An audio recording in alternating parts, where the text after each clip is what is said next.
জানিয়ে দিব এই মুহূর্তে পাওয়া আপডেট বাংলা সংবাদ। শুরুতেই শিরোনাম। বাংলাদেশে বিক্ষোভ দমনে বল প্রয়োগ ও সহিংসতা, ছাত্রদের পাশে দাঁড়ালেন মার্কিন সিনেটররা।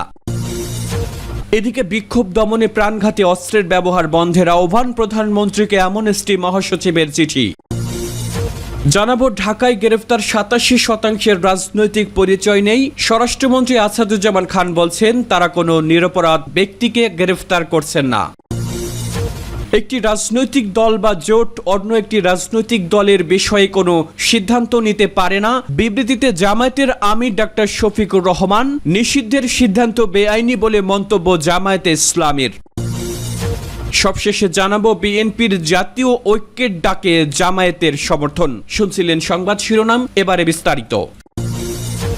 বাংলাদেশে বিক্ষোভ দমনে বল প্রয়োগ ও সহিংসতা, ছাত্রদের পাশে দাঁড়ালেন মার্কিন সিনেটররা। ছাত্র বিক্ষোভকারীদের বিরুদ্ধে বল প্রয়োগ ও সহিংসতার জন্য বাংলাদেশি নিরাপত্তা বাহিনীর প্রতি নিন্দা জানিয়ে একটি বিবৃতি জারি করেছেন মার্কিন সিনেটর ও বৈদেশিক সম্পর্ক কমিটির চেয়ারম্যান বেন গার্টেন ও কোরি বুকার। এই ভয়ঙ্কর কর্মকাণ্ডের সঙ্গে জড়িত নিরাপত্তা বাহিনীগুলোর মধ্যে একটি আধা সামরিক ইউনিট রয়েছে, যার সদস্যরা মানবাধিকার লঙ্ঘনের জন্য ইতিমধ্যেই মার্কিন নিষেধাজ্ঞার মুখোমুখি হয়েছেন। বিবৃতিতে বলা হয়েছে, সাম্প্রতিক সপ্তাহগুলোতে দেশে অর্থনৈতিক সুযোগের অভাবের প্রতিবাদে এবং বাংলাদেশের 1971 সালের মুক্তিযোদ্ধাদের বংশধরদের জন্য সংরক্ষিত সরকারি চাকরিতে সরকারের অসমকোটা ব্যবস্থার অবসান ঘটাতে হাজার হাজার শিক্ষার্থী রাস্তায় নেমেছে। বিক্ষোভকারীদের ন্যায্য অভিযোগে সাড়া দেবার পরিবর্তে র্যাপিড অ্যাকশন ব্যাটালিয়ন সহ বাংলাদেশ নিরাপত্তা বাহিনী নৃশংস বল প্রয়োগ করে শত শত বিক্ষোভকারীকে হত্যা করে এবং আরো হাজার হাজারকে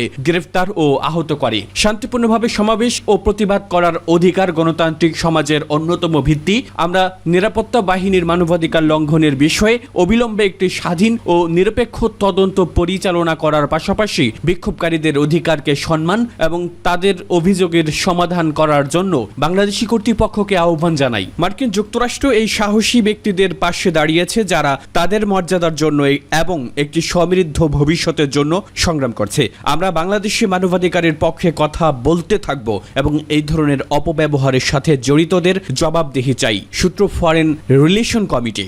বিক্ষোভ দমনে প্রাণঘাতী অস্ত্রের ব্যবহার বন্ধের আহ্বান, প্রধানমন্ত্রীকে অ্যামনেস্টি মহাসচিবের চিঠি। অবিলম্বে কারফিউ প্রত্যাহার, সামাজিক যোগাযোগ মাধ্যম খুলে দেওয়া, বিক্ষোভ দমনে গুলি ও প্রাণঘাতী অস্ত্রের ব্যবহার বন্ধের আহ্বান জানিয়েছেন অ্যামনেস্টি ইন্টারন্যাশনালের মহাসচিব অ্যাগনেস ক্যালামার্ট। কোটা সংস্কার আন্দোলনে 2 শতাধিক মানুষের মৃত্যু, লাখো মানুষকে আসামি করে চলমান গণগ্রেপ্তারে চরম উদ্বেগ প্রকাশ করে মঙ্গলবার প্রধানমন্ত্রী শেখ হাসিনাকে লেখা এক খোলা চিঠিতে তিনি এই আহ্বান জানান। চিঠিতে কোটা সংস্কার আন্দোলন ঘিরে সংঘর্ষে প্রাণহানির ঘটনা নিয়ে নিজের পর্যবেক্ষণও তুলে ধরেন আন্তর্জাতিক মানবাধিকার সংস্থা অ্যামনেস্টি ইন্টারন্যাশনালের মহাসচিব অ্যাগনেস ক্যালামার্ট। মঙ্গলবার এই চিঠি অ্যামনেস্টির ওয়েবসাইটে প্রকাশ করা হয়। চিঠিতে তিনি লেখেন, উদ্ভূত পরিস্থিতিতে গোটা বিশ্ব বাংলাদেশের দিকে তাকিয়ে আছে। এই অবস্থায় সরকারকে এমন কিছু পদক্ষেপ নিতে হবে যেন বিশ্ববাসী এটা মনে করেন যে বাংলাদেশের মানুষের মানবাধিকার রক্ষা হচ্ছে।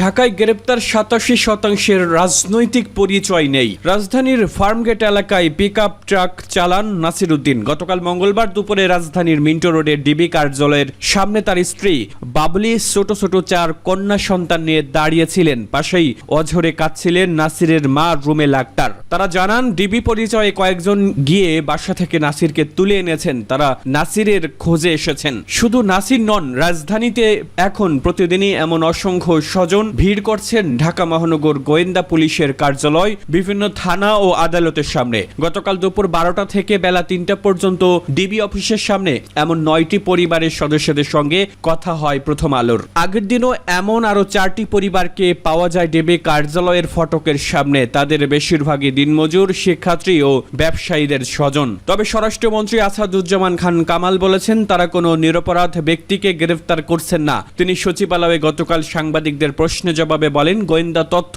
ও ভিডিও ফুটেজ এবং সাক্ষী সাবুত নিয়ে যাদের শনাক্ত করা গেছে তাদের গ্রেফতার করা হচ্ছে। ভুলক্রমে যদি কেউ নিয়ে আসে তাহলে থানায় যাচাই করে যাদের নিরপরাধ মনে হচ্ছে তাদের ছেড়ে দেওয়া হচ্ছে, কাজেই গণগ্রেফতার হচ্ছে না। ঢাকার আদালত সূত্রে জানা গেছে, কোটা সংস্কার আন্দোলন ঘিরে গতকাল মঙ্গলবার পর্যন্ত ঢাকায় 270টি মামলায় 2891 জনকে গ্রেফতার করা হয়েছে। ঢাকা মহানগর পুলিশের এক হিসাব বলছে, গত সোমবার সোমবার পর্যন্ত রাজধানীতে কোটা সংস্কার আন্দোলন ঘিরে 243টি মামলায় মোট 2630 জনকে গ্রেফতার করে আদালতে পাঠানো হয়েছে।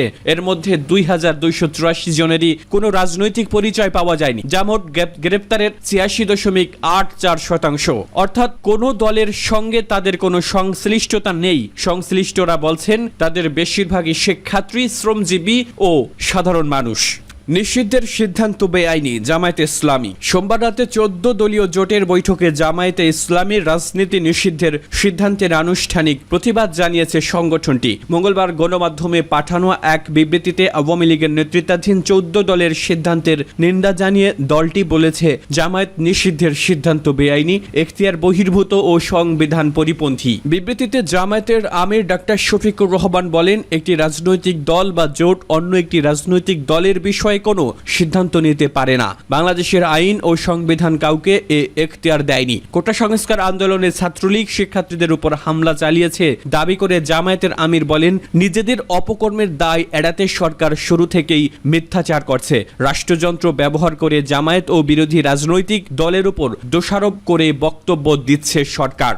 বিএনপির জাতীয় ঐক্যের ডাকে জামায়াতের সমর্থন। বিএনপির জাতীয় ঐক্যের ডাকে সমর্থন জানিয়েছে বাংলাদেশ জামায়াতে ইসলামী। মঙ্গলবার দলটির ভারপ্রাপ্ত সেক্রেটারি জেনারেল মাওলানা এটিএম মাসুম এক বিবৃতিতে এই সমর্থন জানান। বিবৃতিতে তিনি বলেন, বর্তমান আওয়ামী সরকার মানুষের সব অধিকার কেড়ে নিয়ে অবশেষে দেশে গণহত্যা চালিয়েছে। ছাত্রদের বুকে গুলি করে অনেক বাবা এবং মাকে সন্তান হারা করেছে। সরকার নিজেই দেশে নৈরাজ্য সৃষ্টি করে এখন বিরোধী দলের উপর দোষ চাপানোর ষড়যন্ত্র করছে। তিনি আরো বলেন, বাংলাদেশ সহ বিশ্ববাসী জানে যে সরকারের মন্ত্রীদের উস্কানি ও আক্রমণাত্মক বক্তব্যের কারণেই ছাত্রলীগ ও আইন শৃঙ্খলা বাহিনী দেশে গণহত্যা চালিয়েছে। দেশের সর্বস্তরের মানুষ এই গণহত্যার বিরুদ্ধে ঐক্যবদ্ধ হয়েছে।